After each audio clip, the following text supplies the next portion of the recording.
High good morning.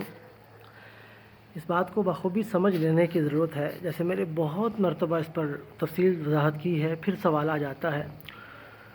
تو سوال یہ ہے کہ قرآن کی آیت ہے، اس کے بارے میں سوال ہوتا ہے کہ یہ اس کا مطلب کیا ہے. الطیبات للطیبین والطیبون للطیبات، تو الخبیثات للخبیثین والخبیثون للخبیثات. اب سب سے پہلے اس بات کو سمجھنا ہے کہ سا یہاں پر ہے. سا اور سین کے ترجمہ اس کو الگ الگ پڑھنے. سین پڑھیں گے تو اس کا ترجمہ الگ ہو جائے گا، سا پڑھیں گے تو اس کا ترجمہ الگ ہو جائے گا. الخبیثات للخبیثین والخبیثون للخبیثات. ٹھیک ہو گیا.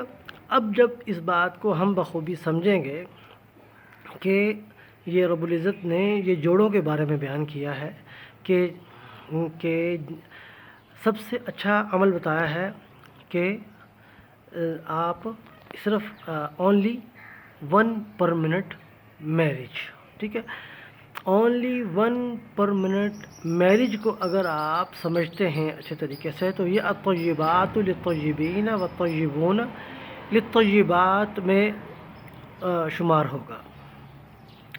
اور اسی طریقے سے اگر آپ ملٹیپل میرجز کا اگر آپ ذہن رکھتے ہیں تو وہ الخبیثات للخبیثین والخبیثون للخبیثات. تو یہ اس سے مراد یہ ہے. اب بات آ جاتی ہے کہ آپ ملٹیپل میرجز کتنا کر سکتے ہیں. اس پہ تفصیل سے میں نے پہلے بھی بتایا ہے. تو اصل میں جو باقی لوگ جو ہیں وہ آیت پیش کرتے ہیں مثنا و ثلاث و رباع، جبکہ یہاں پر یتیم بچیوں کی عمر بتائی گئی ہے کہ ان کی چھوٹی عمر میں ان سے شادی مت کریں کہ وہ اپنا فیصلہ خود نہیں کر سکتی. مثنا یا 22 سال کی عمر میں اس سے شادی کریں، وثلاث یا 33 سال کی عمر میں شادی کریں، اور یا ورباع یا 44 سال کی عمر میں، تو تاکہ وہ اپنے فیصلے خود کر سکیں. اب دو پلس دو کوئی کہیں پہ لکھا ہوا ہو دو تو آپ اس کو 22 پڑھیں گے نہ کہ 2 پڑھیں گے. تو 2 + 2 بھی 4 ہوتا ہے. تو اس طریقے سے غلط ترجمہ کرنے والوں کو اپنا ایک ذہن ہے، لیکن ہم کسی کو غلط نہیں کہتے. ہم اپنی رائے رکھتے ہیں اور اپنی رائے پیش کرتے ہیں تاکہ ہمارے جو قرآن کے اسلام نبینا فاطمۃ الزہرا یعنی عورت کو نبی اور پیغمبر ماننے والے حضرات اس بات کو بخوبی سمجھ لیں کہ اونلی 1 پر منٹ میرج والوں کو یعنی کہ ایک دائمی نکاح والوں کو الطیبات للطیبین سے کنسیڈر کیا ہے، اور ملٹیپل میرجز والوں کو الخبیثات للخبیثین والخبیثون سے کنسیڈر کیا ہے. ٹھیک ہو گیا. اب بات آ جاتی ہے یہاں پر کہ ملٹیپل جو میرجز ہیں وہ صنفی مساوات پر ہیں. جو حقوق مرد کو حاصل ہیں وہی حقوق عورت کو بھی حاصل ہیں.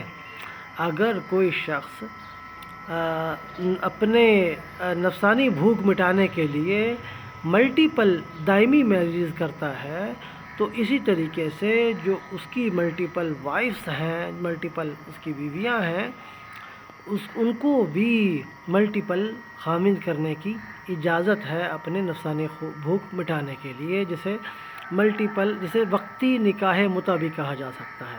ہر بہرحال تفصیلات تو بہت زیادہ ہیں.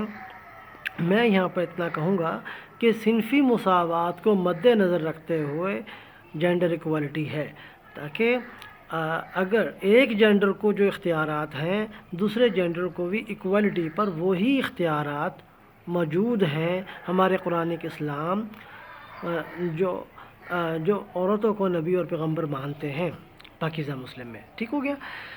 اس بات کو سب سے پہلے اچھے طریقے سے سمجھ لینے کی ضرورت ہے. اب آ جاتی ہے بات کہ رب العزت کا جو حکم ہے وہ کتنی شادی کرنے کا حکم ہے. وہ ہے اللہ تعدلوا فواحدہ اللہ. اعتدال کا تقاضا یہ ہے کہ آپ ایک کریں. اگر آپ اعتدال سے باہر نکلنا چاہتے ہیں پھر او ما ملکت ایمانکم، پھر آپ ٹائم پرچیز کر سکتے ہیں. وقتی نکاح متع جسے کہتے ہیں، وقتی ٹائم. اس پر باقاعدہ قرآن کی آیت ہے. سورۃ النساء میں آیت نمبر 24 کو اگر آپ دیکھتے ہیں تو اس طریقے سے اس میں باقاعدہ طور پر اس کی اجازت دی گئی ہے، فَمَسْتَمْتَعْتُمْ بِهِ مِنْهُنَّ فَآتُوهُنَّ أُجُورَهُنَّ فَرِيضَةً۔ اب اجورہن فریضہ کتنا ہونا چاہیے؟ یعنی کہ وقتی نکاح متع، آپ 1 گھنٹے کا نکاح کرتے ہیں جس کی عدت نہیں ہوتی، وہ کتنا ہونا چاہیے؟ اب اس میں مہر کتنا ہونا چاہیے؟ وہ ہے وَآتُوا النِّسَاءَ صَدُقَاتِهِنَّ نِحْلَةً۔ نحلہ یہاں پر مراد ہے کہ وہ دل کی گہرائیوں سے خوش ہو جائے، اتنے اس کو مہر ادا کرنا لازمی ہے۔ تو یہ وقتی نکاح متع کے لیے یہ ہے، جسے او ما ملکت ایمانکم بھی کہا جا سکتا ہے۔ سمجھ آ گئی اچھے طریقے سے؟ مزید سمجھ لیجئے گا کہ الطیبات جو آیت آئی ہے اونلی 1 پرمننٹ میریجز کے لیے آئی ہے، اور الخبیثات والی جو دوسری آیت آئی ہے وہ ملٹیپل میریجز والوں کے لیے آئی ہے۔ ایک بات اصول یاد رکھنا، جیسے طلاق کی اجازت ہے قرآن پاک میں، اسی طریقے سے ملٹیپل میریجز کی اجازت ہے، لیکن ترغیب نہ طلاق کی ہے، ترغیب نہ ملٹیپل میریجز کی ہے، صرف اجازت کی حد تک ہے۔